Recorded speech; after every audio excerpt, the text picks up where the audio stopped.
নমস্কার সকলকে। আজকে তোমাদের একটা নতুন সিরিজে আসছি, যেটা হচ্ছে মিসলেনিয়াসের প্রিভিয়াস ইয়ার প্রশ্ন। আগের সিরিজে আমরা ফুড এসআইয়ের প্রশ্ন নিয়ে আলোচনা করেছি এবং ক্লার্কশিপের 2000 সাল থেকে 2019 সাল পর্যন্ত প্রত্যেকটা ইয়ারের প্রত্যেকটা শিফটের জিকের সেট আমরা সলভ করে গেছি। আজকে থেকে আমরা মিসলেনিয়াসের প্রিভিয়াস ইয়ারগুলো দেখতে থাকবো এবং একই সাথে আস্তে আস্তে বিসিএস এবং ডাব্লিউপির প্রত্যেকটার জিকের পার্টগুলো আমরা প্রিভিয়াস ইয়ারগুলো সলিউশন করতে থাকবো। তাহলে চলো আজকে প্রথম প্রশ্নে আসা যাক। আনা বার্নাসের উপন্যাস মিল্কম্যান কি পুরস্কার লাভ করেছে? অ্যাকচুয়ালি এটা ম্যান বুকার প্রাইজ লাভ করেছিল। ম্যান বুকার প্রাইজ লাভ করেছিল কবে? 2018-তে। 2018-তে।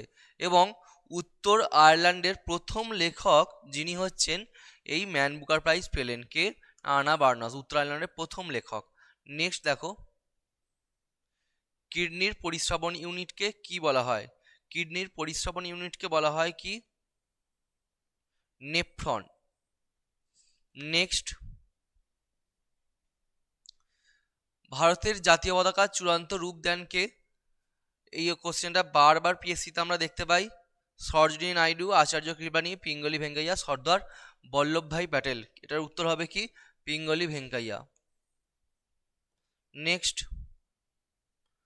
ভারতীয় সংবিধান অনুসারে কে বা কারা চূড়ান্ত সার্বভৌমত্বের অধিকারী? আইনসভার সকল নির্বাচিত সদস্য, ভারতের প্রধানমন্ত্রী, ভারতের রাষ্ট্রপতি, ভারতের সকল নাগরিক। ভারতের সকল নাগরিক হচ্ছে সর্বোচ্চ সার্বভৌমত্ব ক্ষমতার অধিকারী। নেক্সট দেখো,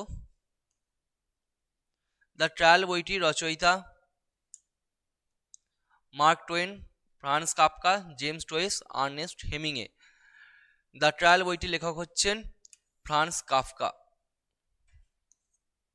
নেক্সট, শর্ট সার্কিট বা ওভারলোডিং থেকে গৃহ সরঞ্জামগুলি রক্ষার জন্য সবথেকে গুরুত্বপূর্ণ সুরক্ষা পদ্ধতিটি হলো আর্থিং, ফিউজ ব্যবহার করা, স্টেবিলাইজার ব্যবহার করা, বৈদ্যুতিন মিটার ব্যবহার করা। একটা তো বুঝতে পারছি বৈদ্যুতিন মিটার ব্যবহার করা এটা হচ্ছে না। এবার স্টেবিলাইজার, ফিউজ, আর্থিং এই তিনটের মধ্যে আমাদের কনফিউশন থাকতে পারে, যেখানে একটা জিনিস দেখতে পাচ্ছি যেখানে হচ্ছে সব থেকে গুরুত্বপূর্ণ এই জিনিসটা দিয়ে দিয়েছে, সব থেকে গুরুত্বপূর্ণ। দেখো স্টেবিলাইজার কি হয় না, ভোল্টেজ আপ ডাউন থেকে আমাদের ডিভাইসগুলোকে সেভ রাখে। আর্থিং কি করে? আর্থিং অনেকটা সেই ধরনের কাজ করে যাতে কি হয় যে সেই জিনিসগুলো যাতে আমাদের সেফ থাকে। দেখবে ফ্রিজ, এসি এই ধরনের ক্ষেত্রে আমাদের এক্সট্রা আর্থিং করার জন্য লাগে। কম্পিউটার। আচ্ছা, ফিউজটার কি হয়? ফিউজটার কি কাজ করে আমাদের? না, আমাদের ফিউজের কাজ হচ্ছে ধরো কোনো ডিভাইসে বা কোনো সিস্টেমে হয়তো যতটা আমার পারমিসিবল লোড আছে বা যতটা লোড নিতে পারে তার থেকে বেশি যদি লোড দেওয়া হয় কি হয় না, বর্তনীটা ছিঁড়ে যায়। এর ফলে কি হয়, সেখানটা ডিসকানেক্ট হয়ে পড়ে, ফলে সিস্টেমটা আমার সেফ থাকে। তাহলে সর্বাপেক্ষা যেহেতু গুরুত্বপূর্ণ বলেছে, সেখানে আমরা এটা ফিউজ তার উত্তর করতে পারবো বা ফিউজ ব্যবহার উত্তর করতে পারবো। নেক্সট,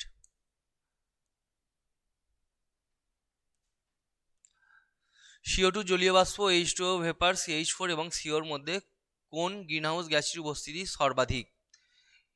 জলীয় বাষ্প, H2O ভেপার। ভারতীয় সংবিধানের কোন ধারা অস্পৃশ্য দূরীকরণের সঙ্গে জড়িত? এই মৌলিক অধিকার থেকে বারবার একাধিকবার কোশ্চেন আসে, আমরা দেখতে পাই। 17, 23 এই ধরনের, এইখানে আমরা পাবো এই বছরই আমাদের 23 থেকেও কোশ্চেন দিয়েছে। যাই হোক, আমরা এখন 17টা দেখি যে অস্পৃশ্যতা হচ্ছে 17 ধারার সঙ্গে রিলেটেড। নেক্সট, বিখ্যাত উপন্যাস পালামৌ কার রচনা? পালামৌ হচ্ছে সঞ্জীব কুমার চট্টোপাধ্যায়ের রচনা, সঞ্জীব চট্টোপাধ্যায়। নেক্সট, উদ্ভিদের বৃদ্ধির জন্য দায়ী রাসায়নিকটি হলো citric acid, chlorophyll, indole acetic acid, phenyl acetic acid. Indole acetic acid বা IAA আমরা নামটা পাই। অপশানে অনেক সময়তে পুরো নামটা দিয়েও না দিয়েও এরমভাবে শুধুমাত্র এর সংক্ষিপ্ত নামটাও দিয়ে থাকে। সংকট উষ্ণতার নিচে উপযুক্ত চাপে গ্যাস তরলে পরিবর্তিত হয় কারণ অণুগুলির মধ্যে আন্তঃ আণবিক বল কাজ করে। তাহলে অপশান নাম্বার সি হচ্ছে আমাদের উত্তর। নেক্সট,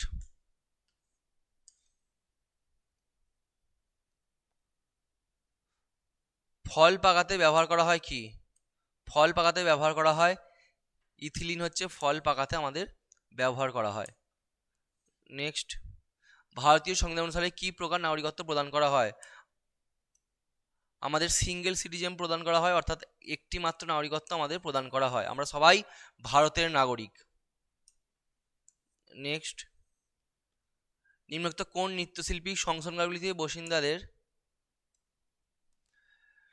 জন্য যুগান্তকারী উদ্যোগ নিয়েছিলেন? অলকানন্দ রায়, মমতা শঙ্কর, সুধপা তালুকদার, অমিতা দত্ত। অলকানন্দ রায়, মানে তাদের সংশোধন করে সমাজের মূল স্রোতে ফিরিয়ে আনার জন্য উনি উদ্যোগ নিয়েছিলেন। নেক্সট, বিজয়নগর রাজ্যের রাজধানীর নাম কি? ক্লার্কশিপে বহুবার এসছে এই কোশ্চেনটা। হাম্পি হচ্ছে বিজয়নগর রাজ্যের রাজধানী। তেজস্ক্রিয়তার এসআই একক যেহেতু বলেছে, এটা হবে বেকারেল।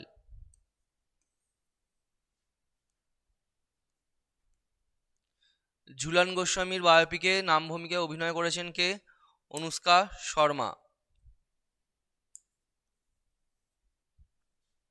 নেক্সট,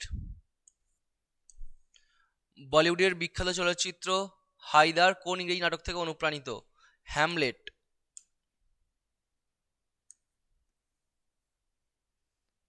নেক্সট, নিম্নলিখিত কোন অধিকারটি ভারতীয় সংবিধান অনুসারে আর মৌলিক অধিকার বলে গণ্য হয় না? এইটাও তাই পিএসসিতে বারবার এই প্রশ্নটা এসছে এর আগে, যে কোন মৌলিক অধিকারকে এখন গণ্য করা যায় না, বা মৌলিক অধিকার এখন বর্তমানে কোন ধারা এসছে, বহুবার এই নিয়ে আলোচনা করা আছে, একটু দেখে নিও। সম্পত্তির অধিকার হচ্ছে এখন আর মৌলিক অধিকার বলা যায় না, রাইট টু লিগ্যাল এখন হয়ে গেছে। গ্রেটা থুনবার্গ, এটাও তাই পিএসসির প্রশ্ন।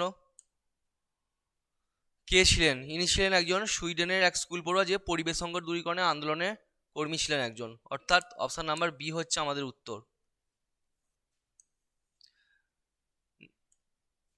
নিবারণ চক্রবর্তী রবীন্দ্রনাথ ঠাকুরের কোন উপন্যাসের চরিত্র এবং কি তার উপজীবিতা? শেষের কবিতা, উপজীবিতা হচ্ছে কবি, অপশন নাম্বার ডি। বেশিরভাগ গাছই নাইট্রোজেন শোষণ করে, নাইট্রেট ও নাইট্রাইট, অপশন নাম্বার বি হচ্ছে আমাদের উত্তর। নিম্নোক্ত কোনটি একটি ছোট্ট মেয়ের কাহিনী? পলিয়ানা।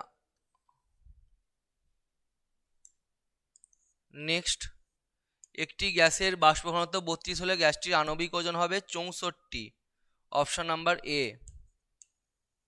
আমরা যে উত্তরগুলো করছি সেগুলো হচ্ছে সব পিএসসি প্রদত্ত উত্তর।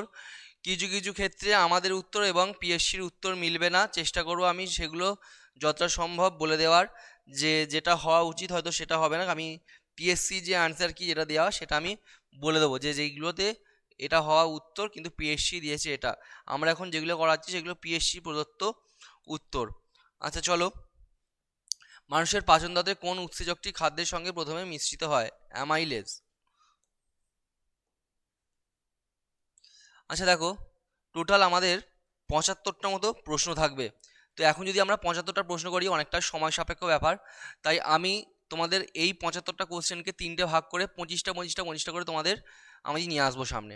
তো এখন 25টা তোমরা দেখতে পেলে, এর পরের ভিডিওতে তোমরা সেকেন্ড পার্টটা দেখতে হবে 25টা, এবং থার্ড পার্ট দেখতে হবে 25টা। তারপর এর আগে আমরা যদি আরও পিছিয়ে যাই দেখতে পাবো 50টা প্রশ্ন, সেখানে 3টে পার্ট হবে না, 2টো পার্টেই গোটা ইয়ারটা শেষ হয়ে যাবে। তো আজকের ক্লাস এই পর্যন্তই। ক্লাস ভালো লাগলে কমেন্ট করে জানিও। খুব তাড়াতাড়ি আসছি এই ইয়ারের দ্বিতীয় পার্ট নিয়ে। ধন্যবাদ সকলকে।